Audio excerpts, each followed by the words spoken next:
Hey guys, আসসালামু আলাইকুম। তো আজকে আমি আবার নিয়ে আসছি তোমাদের জন্য একটা নতুন ব্লগ। আজকের ইফতারটা স্পেশালি আমাদের পাশের বাসার আন্টিদের জন্য। সো আজকের ব্লগে থাকবে যে কিভাবে আমি নিজের হাতে ইফতারগুলো বানাই আর তারপর মানুষকে দিয়ে আসি, আর তার সাথে রয়েছে তো অবশ্যই আমার খাওয়া দাওয়া। সব ভিডিওটা দেখতে থাকো।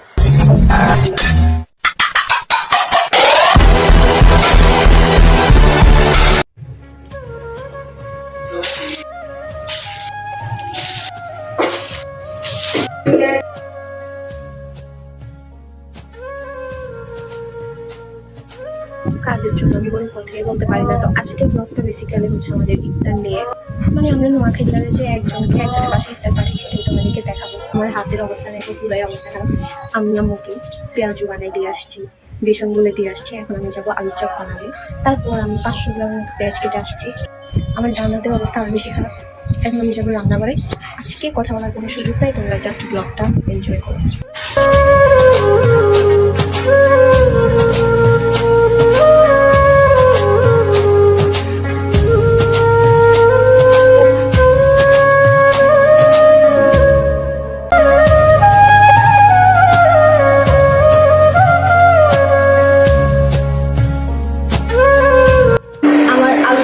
বানানো শেষ।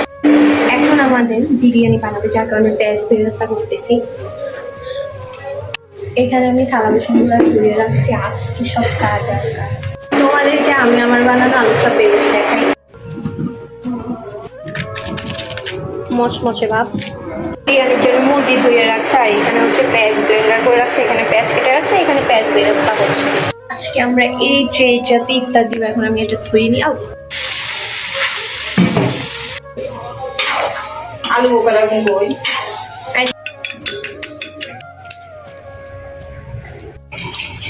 দীর্ঘক্ষণের কাজ কাম শেষ দিয়ে মোটামুটি এখন একটু ফ্রি। জি, ফ্রি বলতে বলতে আবার ডাক পড়ে গেছে। আমার কাজ কাম শেষ। এখন হচ্ছে আম্মুর কাজ, মানে হচ্ছে আমরা আজকে বিরিয়ানি দিব ইফতারের সাথে সাথে। সো তোমাদেরকে তো দেখিয়েছিলাম বিরিয়ানি কী কী প্রসেস, বাকি সব পরে দেখাবো। এখন আমি একটু রেস্ট নিই, তারপর যা কাটাকুটা আছে সব করবো। এরপর আস্তে আস্তে প্লেট সাজানো শুরু করবো। অলরেডি 4:42 বাজে। আমাদের টার্গেট আছে সব কিছু 6টার 10 থেকে 15 মিনিট আগে দিয়ে দেওয়ার। আবার নিজেরাও তো খেতে হবে। মানে যতই দিই না কেন শেষ হবে না। ইচ্ছা করতেছে আরও 2-3টা আইটেম বাড়াইতে, বাট বানাইতে পারবে না, কষ্ট। এটা সেটা না হয় ডিমের চপও দেওয়া যেত।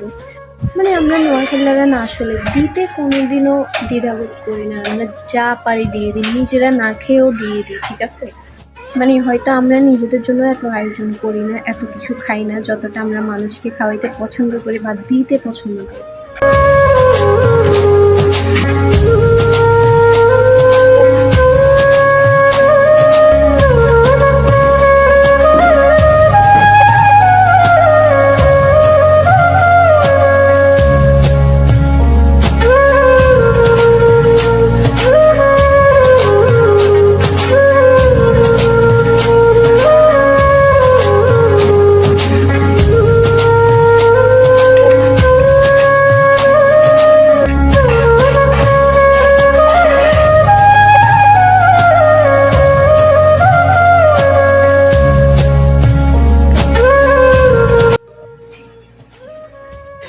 এইগুলো হচ্ছে আমাদের আইটেম, বিরিয়ানি করে দিচ্ছি।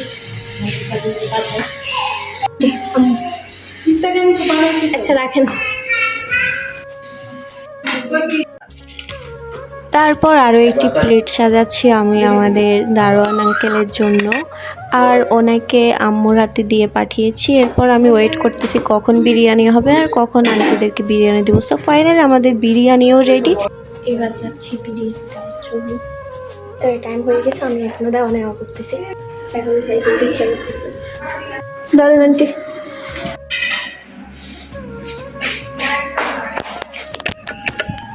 সবচেয়ে সুন্দর ব্যাপার হচ্ছে কেউই খালি প্লেট দিতে চায় না।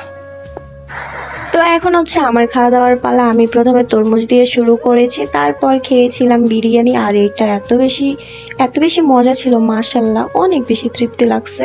একদম ইফতারের শুরুতে এত ভালো একটা খাওয়া দিয়ে ইফতারটা শুরু করতে পারছে, আমার অনেক বেশি ভালো লাগছে। তাই আমি হজম করার জন্য কোক খেয়ে নিয়েছি, তারপর খেয়েছি দইটা আমার কাছে খুব বেশি ভালো লাগে না, বাট খেয়েছি, ওই যে সারাদিন রোজা রাখছি বুঝতে হবে না। তো তারপর দই খাওয়ার পর খেয়েছি 1 পিস মিষ্টি। আমি কিন্তু মিষ্টি বেশি খাই নাই, যেহেতু একটু ডায়েট ফাইট করতেছে। সো এরপর আমার কাছে চলে এসে জিলাপি। আর জিলাপি বরাবরই আমার অনেক বেশি প্রিয়, যেহেতু ইফতার টাইম ছিল, বেশি খাওয়া যাবে না, তাই 1 পিস খেয়েছি। জিলাপি খাওয়ার পর আমি খেয়েছিলাম বেগুনি আর তারপর আলুর চপ। আসলে এগুলো খুব বেশি দরকার ছিল না, যেহেতু নিজে বানিয়েছি, তাই একটু টেস্ট করার জন্য। এখানে ছোলাটা খেয়ে আমার মোটেও ভালো লাগে না, যার কারণে একটা বড়ি খেয়ে নিলাম। অ্যান্ড দেন আমার খাওয়া এখানেই শেষ। সব কিছু মিলাই 50 মিনিটের মতো রেস্ট নিলাম। আজকে ইফতার অনেক ভারী কিছু খাইছি, খাইতে খাইতে দিন আমি আলাদা হয়ে যাইতেছি। এইটার উপকার সম্বন্ধে তোমরা যদি জানো ভাই, আমি হয়ে যাই। এটার সাথে যদি একটা লেবু মিক্স করে খাওয়া যায় তো সেই উপকার পাইতাম, বাট লেবুর যে দাম।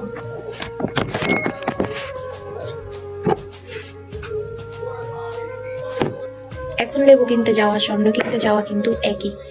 4টা লেবুর দাম 120 টাকা চাইছে, বিশ্বাস হয়?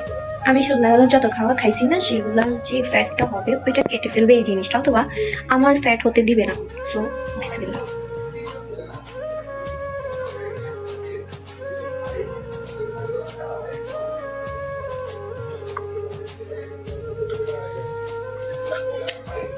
সিরিজ খাওয়ার পর মনে পড়লো যে আমি তো রাতে আরেক বেলা খাবো, এখন কেন খেয়ে ফেলছি, আমাকে তো কষ্ট করে আবার খাইতে হবে।